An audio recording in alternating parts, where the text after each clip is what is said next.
Ini cerita dari teman saya, sebut saja Dira. Kejadian ini tahun 2017 yang dimana gue masih ngekos di salah satu area perumahan yang dulu katanya banyak banget kuburan-kuburan di situ. Jadi yang cerita bapak satpamnya sendiri. Nah, gue kos di blok 4. Bangunannya baru, tingkat, bersih sih sebenarnya. Cuman sewanya agak mahal. Lanjut di kamar gua terletak di lantai 2. Nah kebetulan kamar yang lantai 2 ini kamar mandi dalam semua. Nah yang bawah itu kamar mandi luar. Jadi gua inget banget malam itu teman kos gua sebut saja Mawar. Dia bawa bungkusan plastik putih gitu. Terus papasan sama gua. Terus gua nanya, Mawar bawa apaan? Pembalut katanya. Kan itu plastiknya putih. Gue curi-curi pandang dan ternyata si pembalut itu masih berwarna merah. Jadi kayaknya gak disiram air dulu atau dibersihkan. Jadi pembalut itu harus dicuci dulu sebelum dibuang, biar gak najis dan gak mengundang makhluk-makhluk lanatul ilahi. Terus gue keluar dan pas papasan sama dia, nah gue balik lagi ke kos dan masih ngeliatin pembalut dia. Dihinggapi lalat, banyak banget lalatnya. Terus gue ada inisiatif buat bilang sama dia. Tapi gue ketok-ketok kamarnya, gak ada jawaban. Ya udah, gue ke kamar. Terus gue kan kebangun jam 3 untuk kebelet BAB. Nah itu gue denger kayak sesuatu barang jatuh gitu. Dan itu berat banget. Kalian tahu kan kalau mangga jatuh ke tanah pasti kan kedebuk gitu kan. Nah itu kayak gitu. Tapi gue cuekin. Gue pikir itu kucing. Tapi gue dengar kayak bunyi erangan gitu. Kayak berat banget. Di situ gue mulai merinding banget. Terus gue juga dengar ada suara orang jalan gitu di depan lorong kamar. Dan pada saat itu gue bener-bener takut banget. Suara erangan itu kayak macan. Terus teman sebelah kamar gue langsung WhatsApp gitu. Rupanya dia juga dengar erangan itu, tapi gak berani lihat. Nah kamar pojok dekat dapur yang notabene-nya dekat dengan tong sampah itu ada kamar teman gue. Dia alim banget orangnya, beranilah sama hal-hal mistis gitu. Sebut saja namanya Yuni. Si Yuni ini ngintip dari jendela karena dia juga dengar. Kata Yuni di situ ada makhluk besar banget, berbulu, matanya merah dan lidahnya panjang. Makhluk itu lagi jilatin pembalut punya temen aku tadi sampai benar-benar hilang darahnya. Temanku benar-benar syok.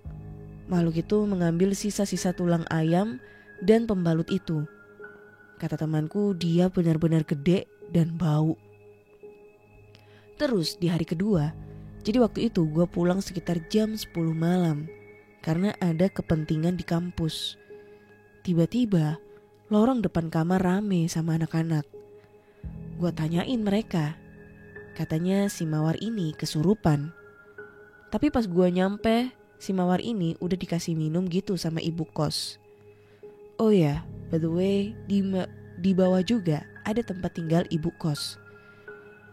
Wajah Mawar merah banget dan keringat bercucuran di muka dia. Nah setelah kami udah balik ke kamar masing-masing, tiba-tiba ada suara erangan lagi. Tapi posisi kita masih belum pada tidur. Jadi gua dan teman-teman gua masih pada on jendela nih guys. Belum kami tutup karena masih jam-jam 11-an gitulah. Nah kita ngeliat ada makhluk berbulu jalan ke lorong kita. Modelnya kalau gua lihat seperti babi setengah genderuwo. Jalannya persis seperti binatang. Dia ngelewatin lorong kita dan berhenti di kamar si Mawar. Di situ gue masih ngeliatin dari jendela diem-diem. Teman-teman, gue dan semuanya. Dia berusaha masuk ke kamar si Mawar dan tiba-tiba dia menghilang. Kami juga langsung serentak menutup jendela dan berbincang melalui grup kos. Ya intinya kita jangan tidur dulu malam ini.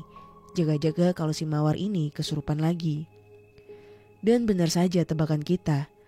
Akhirnya si Mawar kesurupan dan teriak-teriak. Kami langsung mencoba membuka kamar Mawar yang dikunci dari dalam. Dan anak-anak lainnya panggil ibu kos di bawah sama minta kunci serep. Teriakan Mawar makin jadi-jadi di dalam. Kadang-kadang berubah jadi teriakan kuntilanak.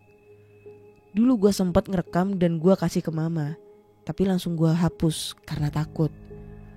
Bu kos kemudian naik ke atas dan bawa kunci serep kamar Mawar. Dan akhirnya pintu kebuka juga. Dan kami kaget. Si Mawar membuka, celana dalam yang dia pakai dan menjilat-jilati softtek yang dia pakai juga. Yang notabenenya masih penuh dengan darah segar. Dia masih M ternyata. Di situ kami semua benar-benar kewalahan dan menutupi kemaluan si Mawar pakai jarik. Terus teman gua yang alim tadi bacain ayat kursi dan Al-Baqarah. Dia kepanasan dan gua dengar dia bilang gini. Awak hari iki tak gawone mulih. Yang artinya badan anak ini aku bawa pulang. Kami udah sekuat tenaga memegang si Mawar ini. Dan tenaga kami habis. Dia ketawa lagi kayak kuntilanak. Dan lari ke balkon. Sumpah gue merinding ngetiknya. Di balkon dia mencoba untuk meloncatkan diri. Tapi kami tahan kakinya supaya dia gak jatuh. Satu kosan gempar. Anak bawah langsung pada naik untuk membantu kami menarik si Mawar. Sedikit lagi jika kami lengah, si Mawar bakal jatuh ke bawah. Surat-surat yang dibaca Yuni gak mempan. Dan kira-kira kenapa ya? Jin gak mempan sama ayat-ayat suci Al-Quran. Bu kos kami langsung menelpon pemuda masjid asal Aceh. Masjid dekat dengan kosan kami. Kebetulan orang-orang itu sedang berada di masjid tersebut. Seketika pemuda itu datang. Salah satu dari mereka memegang kepala si Mawar ini. Mawar meronta-ronta kesakitan. Matanya tinggal putih aja.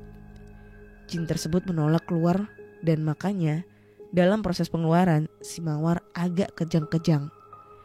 Dan akhirnya setelah segala proses, Jin laknatullah itu keluar.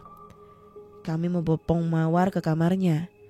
Si pemuda-pemuda itu menetralkan kamar Mawar. Aku pun menceritakan masalah pembalut itu ke pemuda ini. Kata pemuda ini, seorang wanita harus benar-benar bersih ketika berhaid. Membuang pembalut tak boleh sembarangan dan harus bersih juga.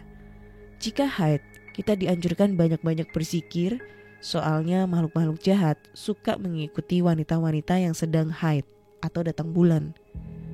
Oh iya, satu pesan pemuda ini, jangan membuang sampah tulang ke tong sampah dalam rumah. Karena tulang adalah makanan yang disukai oleh jin. Nah, beberapa minggu kemudian gue pindah kosan. Setelah kejadian kesurupan malam itu, gue benar-benar sering mencium bau melati di lorong kamar kos gue. Dan akhirnya gue gak kuat.